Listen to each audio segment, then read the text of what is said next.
Auzu billahi minash shaitanir rajim. Bismillahir rahmanir rahim. Assalamu alaikum, dear students. Today we are going to discuss about the kinds of emotions, class 11th.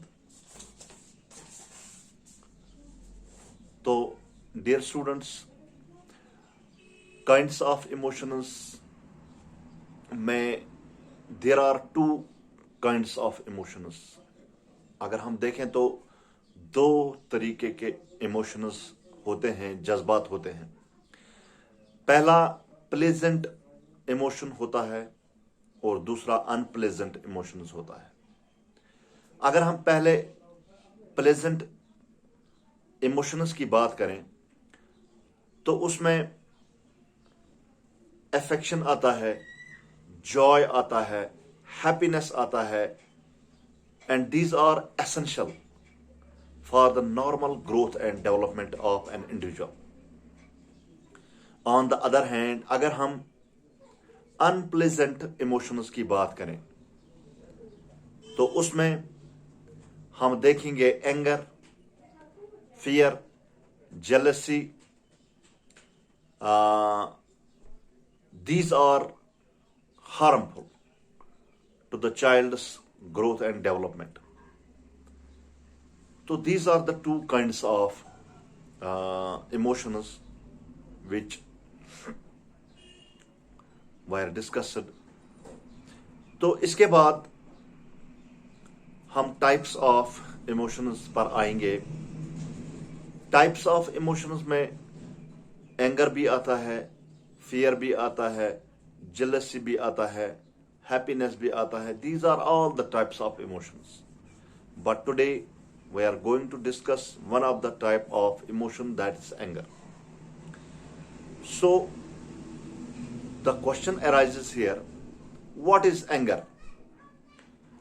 आम अपनी जुबान में या उर्दू जबान में तो हम इसको शरारत कहेंगे, अंडरस्टैंड भी करेंगे हम. लेकिन एंगर क्या है? Anger is an attitude of resentment directed towards the people, oneself और थिंग्स.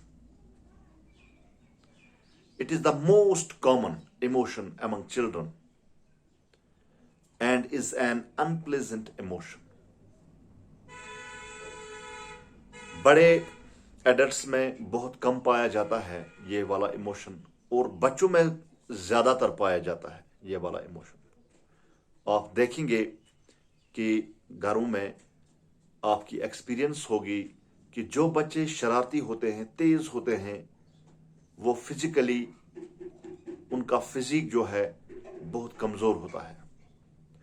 तो हम ये अंदाजा लगा सकते हैं कि this is an unpleasant emotion. जो एंगर है ये एक अनप्लेजेंट इमोशन है and this is harmful for the proper growth and development of the child. जो एक बात यह है, जो कि जब एक इंसान में एंगर वाली इमोशन आती है तो उसके बॉडी लैंग्वेज, उसके गेस्चर्स, उसका एक्सटर्नल बिहेवियर एकदम से चेंज हो जाता है. And that can be identified by any person. उसको हम पहचान सकते हैं कि इसमें इस वक्त एंगर वाला इमोशन आया है.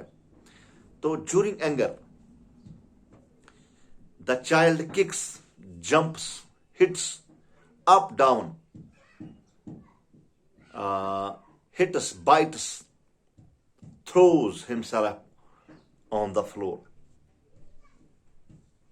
तो डियर स्टूडेंट्स, जब एक बच्चे में एंगर वाला इमोशन आता है तो वो कभी हिट करता है, कभी जंप करता है, कभी किसी को थप्पड़ मारता है, कभी किसी को कोई चीज गिरा देता है, कभी जंप करता है.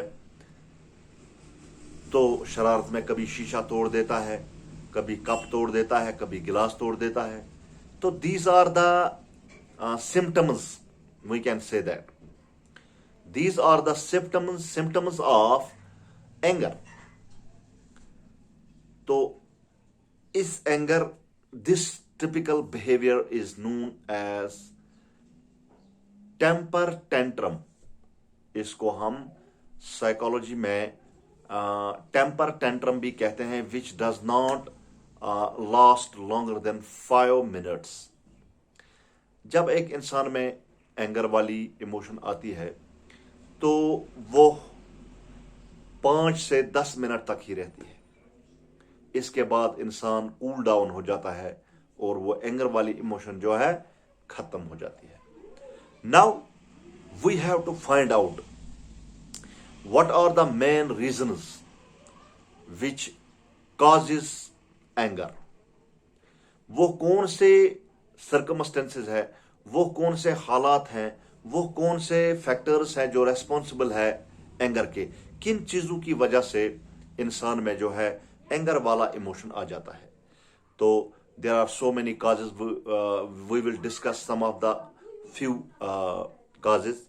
Number 1 is that any activity or any object which threatens or interferes with the plant's goals and desires of the child causes anger। कोई भी वो चीज जो बच्चे की ख्वाहिश, उसकी चाहत के अगेंस्ट हो, उससे बच्चे में एंगर आ जाता है। सपोज बच्चा कह रहा है कि मैं चॉकलेट खाऊंगा, हम उसको ये बोलेंगे कि चॉकलेट से दांत खराब हो जाते हैं, तो उसमें एंगर वाला इमोशन आएगा। अगर हम कहीं जा रहे हैं, बच्चा हमें बोल रहा है कि मैं भी साथ आऊंगा, हम उसको बोल रहे हैं कि आप इधर ही बैठो, उधर खतरा है, तो इस चीज से भी बच्चे में एंगर वाला इमोशन जो है पैदा होगा। तो वो कोई भी एक्टिविटी हो या कोई ऑब्जेक्ट हो जो बच्चे की चाहत के खिलाफ हो, उसकी डिजायर के खिलाफ हो, उसकी ख्वाहिश के खिलाफ हो, तो उससे उसमें एंगर आ जाता है। नंबर 2, पर्टिकुलरली और फेवरेटिज्म में lead to arousal of anger. इसके अलावा जो है, अगर कहीं पे हमने बच्चों को बिठाया है तो एक बच्चे को हम फेवरेटिज्म करेंगे, दूसरा बच्चा देख रहा है, उसमें एंगर वाला इमोशन पैदा होगा। जो फेवरेटिज्म है क्लासरूम में, फेवरेटिज्म उस्ताद को बंद करना चाहिए। इससे बहुत सारे स्टूडेंट जो है इंफीरियर फील करते हैं। तो number 3 is hunger, quarrel, excessive homework, difficult tasks and uninteresting assignments given to the child causes anger। एक बच्चे को जब भूख लगती है तो उसमें एंगर वाला इमोशन पैदा होता है। एक बच्चे में जब बच्चे को किसी के साथ लड़ाई हो जाती है तो उसमें एंगर वाला इमोशन पैदा आ जाता है। ज्यादा होमवर्क देंगे तो उससे उसमें प्रॉब्लम्स पैदा होती है।